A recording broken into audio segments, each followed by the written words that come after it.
Hello everyone, welcome to my YouTube channel Sanjeet Raut. तो आज बात करेंगे सीटेट का 7वां चैप्टर पर, जो कि एग्ज़ाम के व्यू से सीटेट एग्ज़ाम के व्यू से बहुत ही महत्वपूर्ण है, क्योंकि इससे क्वेश्चन 5-6 नंबर का पूछता है। तो ठीक है, वीडियो में अंत तक बने रहिए। अगर आप हमारे चैनल पर नए हैं तो चैनल को लाइक शेयर एंड सब्सक्राइब कर दीजिए।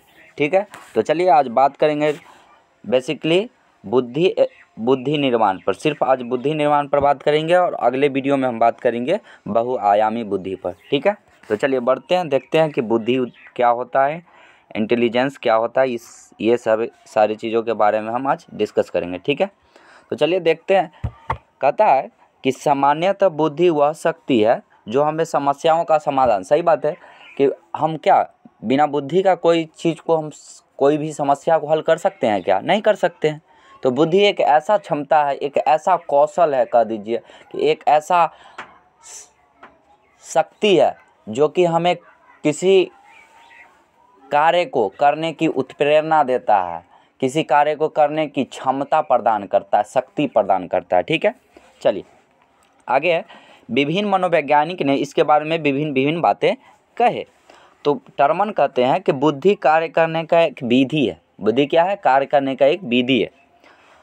वुडवर्थ कहते हैं कि बुद्धि कार्य करने की एक विधि है। ये भी वही बात कहते हैं। ठीक है, चलिए तीसरा कह रहे हैं, थॉर्नडाइक कहते हैं कि सत्य तथ्य के दृष्टि से उत्तम प्रतिक्रिया की शक्ति ही बुद्धि है। सत्य तथ्य के दृष्टि से उत्तम प्रतिक्रिया की शक्ति ही बुद्धि है। ठीक है, तो ये सारे स्टेटमेंट है, ये विभिन्न मनोवैज्ञानिक दिए हैं।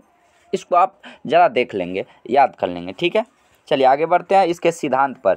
जनरली यही दोनों चीज़ें का आज इस वीडियो में हम बात करेंगे। ये सिद्धांत का सारे एक एक का विश्लेषण डीप तक पढ़ेंगे आज इस वीडियो में। ठीक है, चलिए बुद्धि का सिद्धांत है पहला एक कारक सिद्धांत, दूसरा है द्विकारक सिद्धांत, तीसरा है बहुकारक सिद्धांत, चौथा है प्रतिदर्श सिद्धांत, पाँचवा है समूह कारक सिद्धांत, छठा है पदानुक्रमिक या त्रिआयामी सिद्धांत, सातवां है तरल ठोस बुद्धि सिद्धांत और आठवां है बहुबुद्धि सिद्धांत। ठीक है, चलिए सारे पर धीरे धीरे हम बेसिक बात डीपली से हम बात करेंगे। ठीक है, तो चलिए देखते हैं। पहला है कि एक कारक सिद्धांत। तो इसका प्रतिपादन किया बीने साहब ने। कौन किया? बीने साहब। तो ये आप कौन सिद्धांत किसने दिया, ये आपको याद रखने होंगे। शुरू में भी मैंने बहुत सारे सिद्धांत को बताया था और उसका प्रतिपादक बताया था। ठीक है, तो ये सारी चीज़ आपको याद रखनी है। ठीक है, आगे है, इसका प्रतिपादन तो बी ने किया, लेकिन इसको आगे बढ़ाने का काम टर्मन और अस्टर्न ने किया। ठीक है, ये याद रखिएगा। पूछ सकता है कि भाई एक कारक सिद्धांत को आगे किसने बढ़ाया? तो टर्मन और अस्टर्न ने किया। ठीक है, इस मनोवैज्ञानिक का मानना था कि बुद्धि एक अविभाज्य इकाई है, मतलब बुद्धि को कभी भी विभाज्य नहीं किया जा सकता। कौन बोले? तब बी ने बोले। ठीक है, इस सिद्धांत के अनुसार बुद्धि एक शक्ति या कारक के रूप में माना जाता है। बुद्धि कारक या शक्ति है, यह किसने माना? तो बी ने माना। बुद्धि वह मानसिक शक्ति है जो व्यक्ति के समस्त कार्यों का संचालन व समस्त व्यवहारों को प्रभावित करती है। बुद्धि अगर नहीं रहेगा तो आप किसी कार्य को संचालन सही तरीके से नहीं कर सकते हैं, नहीं अपने व्यवहारों को प्रभावित कर सकते हैं। ठीक है, चलिए दूसरा सिद्धांत पर चलते हैं। करा द्विकारक का सिद्धांत किसने दिया? तो स्पीयरमैन ने दिया। किसने दिया? तो स्पीयरमैन ने दिया। इनके अनुसार बुद्धि में दो कारक होते हैं। कौन कौन कारक होते हैं? तो सामान्य मानसिक योग्यता होता है और दूसरा विशिष्ट मानसिक योग्यता। मतलब दो कारक दिया, सामान्य मानसिक योग्यता और दूसरा विशिष्ट मानसिक योग्यता। अब क्या कहते हैं कि प्रत्येक व्यक्ति में सामान्य योग्यताओं के अतिरिक्त कुछ ना कुछ विशिष्ट योग्यताएं भी जरूर होती है। प्रत्येक व्यक्ति में सामान्य योग्यता तो होता ही है और उसमें कुछ विशिष्ट गुण होते हैं। ठीक है, चलिए आगे बढ़ते हैं। आगे है, कह रहा है कि स्पीयरमैन के अनुसार एक व्यक्ति में जितनी अधिक सामान्य योग्यताएं होती है वह उतना ही बुद्धिमान होता है। जितना सामान्य कॉमन योग्यता होगा, कॉमन क्वालिटीज होगी, उतना ही वह बुद्धिमान होगा। ठीक है, चलिए तीसरा पे बढ़ते हैं। तीसरा सिद्धांत है कि इस सिद्धांत का इस सिद्धांत का प्रतिपादन किसने किया? तो थॉर्नडाइक ने किया। ठीक है, कह रहा है कि बुद्धि कई तत्वों का समूह होती है। प्रत्येक तत्वों में सूक्ष्म योगदान होती है, मतलब प्रत्येक तत्व में छोटा छोटा करके टुकड़ा में योगदान करता है। ठीक है, आगे थॉर्नडाइक ने 3 प्रकार के बुद्धि बताए। कौन कौन बताए? तो अमूर्त, जो कि न दिखने वाला, जिसको हम बोलते हैं अमूर्त, सामाजिक व यांत्रिक बुद्धि। 3 को बताए।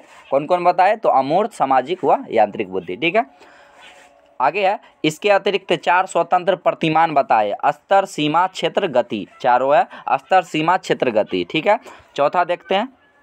चौथा है प्रतिदर्श सिद्धांत। इसका प्रतिपादन कौन किया? तो थॉमसन ने किया। कौन किया? थॉमसन ने किया। और किस सिद्धांत के विरुद्ध किया? तो स्पीयर के द्विकारक सिद्धांत के विरुद्ध किए थे। ठीक है, आगे है थॉमसन ने तर्क दिया कि व्यक्ति का बौद्धिक व्यवहार अनेक स्वतंत्र योग्यताओं पर निर्भर होता है, परंतु इसका क्षेत्र क्या होता है? बहुत सीमित होता है। ठीक है, चलिए आगे है प्रतिदर्श सिद्धांत के अनुसार बुद्धि कई स्वतंत्र तत्वों से मिलकर बनी होती है। प्रतिदर्श सिद्धांत जो थॉमसन दिए, उनके अनुसार कहता है कि ये जो बुद्धि होता है बहुत सारे स्वतंत्र तत्वों से मिलकर बने होती है, जो कि किसी विशिष्ट परीक्षण से कुछ विभिन्न दिखाई देने लगता है। मतलब कि कुछ विशिष्ट होता है तो कुछ विभिन्न प्रकार के कुछ दिखाई देने लगता है। ठीक है, चलिए 5वां देखते हैं। 5वां सिद्धांत है समूह तत्व का सिद्धांत। इसमें बहुत सारे चीज़ों का सम्मेलन होगा, सम्मिलित रूप होगा। कह रहा स्पीयरमैन के सिद्धांत के विरुद्ध थर्स्टन कौन दिए? तो समूह तत्व का सिद्धांत कौन दिया? तो थर्स्टन। ठीक है, आगे है वह तत्व जो प्रतिमात्मक योग्यताओं में जो सामान्य नहीं होते हैं परंतु कई क्रियाओं में सामान्य होते हैं, परंतु इसी को क्या कहते हैं हम लोग? तो इसी को कहते हैं हम समूह तत्व। अब समझ लीजिए कि विभिन्न प्रकार के जो भी हमारे प्रतिक्रिया, विभिन्न प्रकार के सोच सम्मिलित होते हैं, उसको हम समूह तत्व भी कहते हैं। ठीक है, आगे है इस सिद्धांत की सबसे बड़ी कमी यह है कि यह सामान्य तत्वों की अवधारणाओं का खंडन करता है। इसका क्या है? एक बड़ा कमी है कि सामान्य तत्व जो भी होता है उसका खंडन करता है, छोटा छोटा टुकड़ा में बांट देता है। ठीक है, चलिए 6ठा सिद्धांत पे बात करते हैं। ये पदानुक्रमिक या त्रिआयामी सिद्धांत, जिसको हम गिलफोर्ड सिद्धांत भी कहते हैं। ठीक है, इस सिद्धांत का प्रतिपादन कौन किए? तो जेपी गिलफोर्ड ने किया। ठीक है, इनकी टीम, किनकी टीम? तो जेपी गिलफोर्ड की टीम ने परीक्षण पर कारक बुद्धि के विभिन्न कारकों व तत्वों को प्रकाश में लाने का प्रतिमान प्रकाशित किया। मतलब विभिन्न प्रकार की बुद्धि था और तत्वों को प्रकाश में लाने का, जो भी नहीं जानता था लोग उसको सारे लोग के सामने लाया। ठीक है, चलिए और इसको कौन सिद्धांत बोलते हैं? तो गिलफोर्ड सिद्धांत बोलते हैं। चलिए 7वां पर आते हैं। 7वां है तरल ठोस बुद्धि का सिद्धांत। इसका प्रतिपादन किए आरबी कैटिल। कौन किए? R B Cattell. तरल बुद्धि वंशानुक्रम, कुशलता या केंद्रीय नाड़ी संस्था का योग्यता पर आधारित सामान्य योग्यता है। ठीक है, वही दूसरा पॉइंट है, वही ठोस बुद्धि एक प्रकार की सामान्य योग्यता है जो अनुभव, अधिगम व वातावरण संबंधी कारकों पर आधारित होता है। ठीक है,